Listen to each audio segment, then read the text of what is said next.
হারের পরে খুলে গিয়েছে তৃণমূলের প্রাক্তন বিধায়কের ডিগবাজি।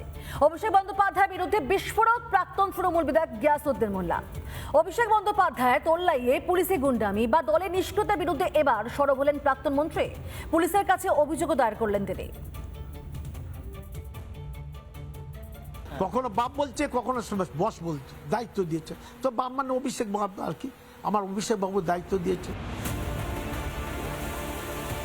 তৃণমূল জামানায় তুঙ্গে উঠেছিল পুলিশি অত্যাচার, বিশেষ করে ডায়মন্ড হারবার এলাকায়। নেপথ্যে নাকি ছিল অভিষেক বন্দ্যোপাধ্যায়ের ইন্ধন। এতদিন এসব বিস্ফোরক দাবি করত বিরোধীরা।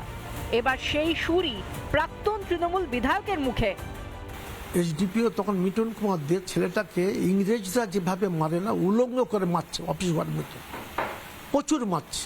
নিয়ে তাড়িয়ে এসে সম্পূর্ণ আমাকে বলছেন আমার বাপ বলে চোখে মেরে মেরে ফেললো। কখনো বাপ বলছে, কখনো বস বলছে, দায়িত্ব দিয়েছে। তো বাপ মানে অভিষেক বাবু, আর কি আমার অভিষেক বাবু দায়িত্ব দিয়েছে।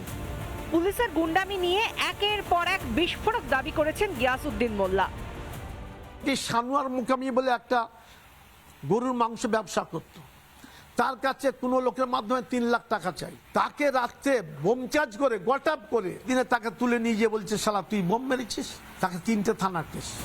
পঞ্চায়েত ভোটের টিকিট বিলি নিয়েও বিস্ফোরক দাবি রাজ্যের প্রাক্তন মন্ত্রীর। পঞ্চায়েত ইলেকশন এসছে, পঞ্চায়েতের টিকিট কিভাবে বিলি করছে আমার হাতে দেয়নি, ওর হাতে নাকি ওর বাপ দায়িত্ব দিয়েছে, উনি টিকিট বিক্রি করছে, দিয়েছে।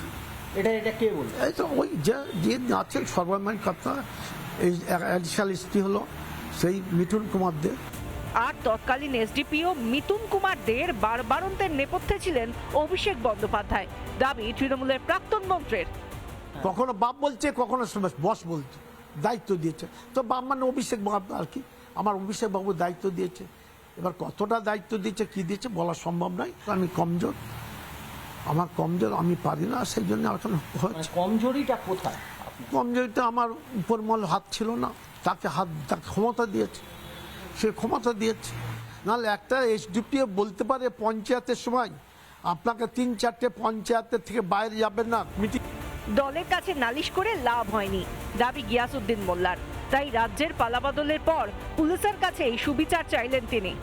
মুখ্যমন্ত্রী তাদের লিখিত জানাবার তারা অ্যাকশন নেয় না। আমার সরকার কিছু দেখলো না, কিছু বললো না, উল্টে তাকে প্রমোশন দিয়ে এসডিপিও থেকে অ্যাডিশনাল এসপি করলো। এখন দেখতে নতুন মুখ্যমন্ত্রী এসছে। আমার আগে বলেছি আমার দল আমার মন্ত্রী কোনো বিচার করেনি বলেই তো এখন বলতে বাধ্য হচ্ছে সুবিচার পাবো বলে।